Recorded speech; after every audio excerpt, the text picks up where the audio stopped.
দীর্ঘমেয়াদে গৃহযুদ্ধের দিকে আঙ্গুল তুলতে পারে। ডোনাল্ড ট্রাম্প এবার অনেকটাই বেকায়দায় পড়ে গেছেন।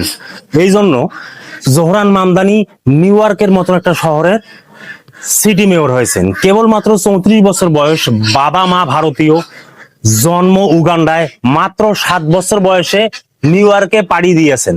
নিউ ইয়র্ক শহরের সদ্য নির্বাচিত হওয়া city mayor Zohran new York শহরের মেয়র হওয়া সত্যি একটি অবিস্মরণীয় ঘটনা। নিউ ইয়র্ক শুধু একটি সাধারণ শহর নয়, এটা সারা বিশ্বের অর্থনৈতিক কেন্দ্রবিন্দু। এটা অবশ্যই আপনাদেরকে মানতেই হবে।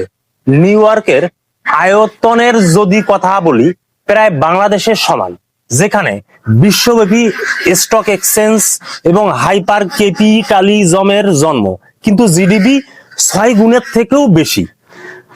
যদি বিশেষভাবে বলা যায়, এরকম একটি ভাইটাল শহরের মেয়র একজন মুসলমান সোশ্যালিস্টের বিজয় সত্যি মুসলমানদের জন্য গর্বের বিষয়।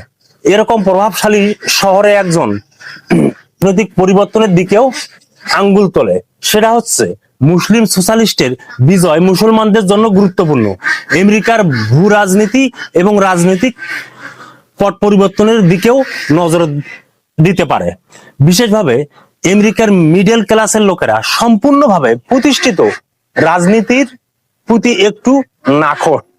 ডেমোক্রেট বলেন আর রিপাবলিকান বলেন, কেউ কিন্তু আমেরিকার সাধারণ মানুষের কথা চিন্তা করে না।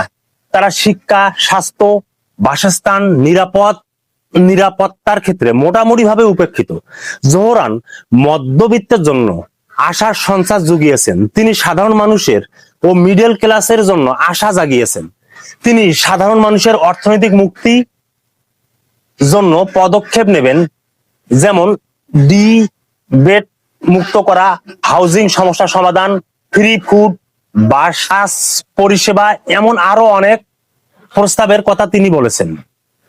উনি যেগুলো প্রস্তাব দিয়েছেন বা প্রতিশ্রুতি দিয়েছেন, আসলে কি সবগুলো পূরণ করা তার দ্বারা সম্ভব? মোটেও সম্ভব নয়।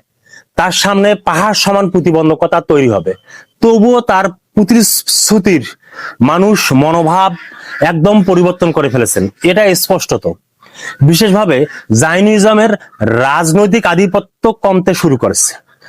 মামদানির বিজয় একটি স্পষ্ট ইঙ্গিত প্রদান করতেছে যে গাজা ও অন্যান্য নিপীড়িত অঞ্চলের সমর্থন পাওয়াটা আরো পাকাপোক্ত হচ্ছে। মামদানি একটি বিশাল বাক্য প্রয়োগ করে ফেলেছেন, আর সেটা হচ্ছে, ইসরায়েলের প্রেসিডেন্ট যদি নিউ ইয়র্কে প্রবেশ করে, তাহলে আমি মেয়র থাকাকালীন অবস্থায় তাকে গ্রেপ্তার